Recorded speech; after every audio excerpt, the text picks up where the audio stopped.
you forced a shutdown, and you got Bill Clinton to bend the knee, and you got a lot of concessions, and it was an incredible thing. Um, why can't this why haven't future Congresses? Why can't this Congress? Why can't Republicans today, when we have the Oval Office, why can't they be? Why aren't they effective like you were? What's the problem? Well, I mean, first of all, I'd say in some ways they've been very effective. If you look at the big, beautiful bill, the Republican problem is not substance. The Republican problem is they are the dumbest, weakest communicators on the planet. Mhm. I mean, the only two articulate Republican presidents in my lifetime are Ronald Reagan and Donald Trump. They were both Democrats. They both actually worked in that business.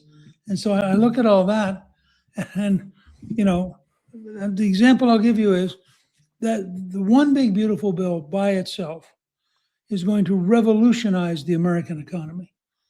It has a provision for building factories, which reduces the length of time it takes to write off the investment from 39 years to 1 year.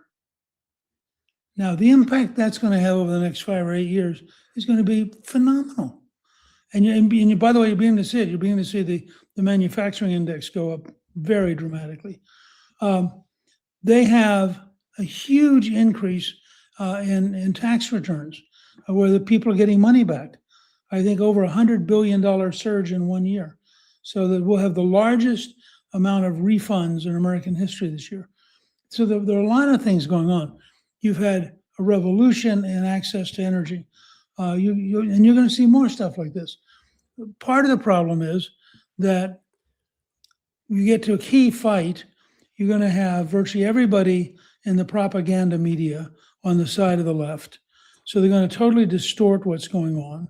And then you're going to have, and there was a brilliant article written the other day about the fact that the left consistently lies about people who are victims.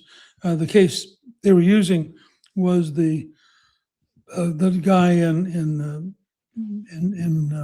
Minneapolis the other day, who, when you actually dug into his background, was clearly a hardened activist, anti-government person, but that wasn't the way the media wanted to portray it.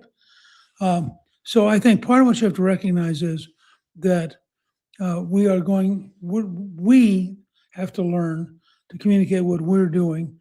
And then frankly, they need a bigger margin. I mean, when I was speaker, we were very lucky in that I had 236 members at one point. Well, at 236 members, you can maneuver and you can have 10 or 12 of them mad at you and you still win. Poor Mike Johnson, who has the hardest job in Washington, has a 1 vote margin right now. 1 vote. That means anybody who's sick, he lost the margin. Anybody who gets mad at him, he lost the margin. Anybody who wants to negotiate for one little goodie, he's lost the margin. I mean, Johnson does the most amazing job I've ever seen because he has 0 margin of error. Yeah, one of the problems with the country, you've got people out there who just are perpetually in despair. They can never celebrate anything that's happened, and obviously that's not a place that leads to results and success. And people don't understand the process. They think that Donald Trump was going to come in and within 1 year solve every problem that has accrued over the past 4 decades or more, and that's just not the way it works. Well, just one point though. Look at the border. Yeah. Find Their Drew Allen Show on this platform: Spotify, Apple Podcasts, and Ram TV Live.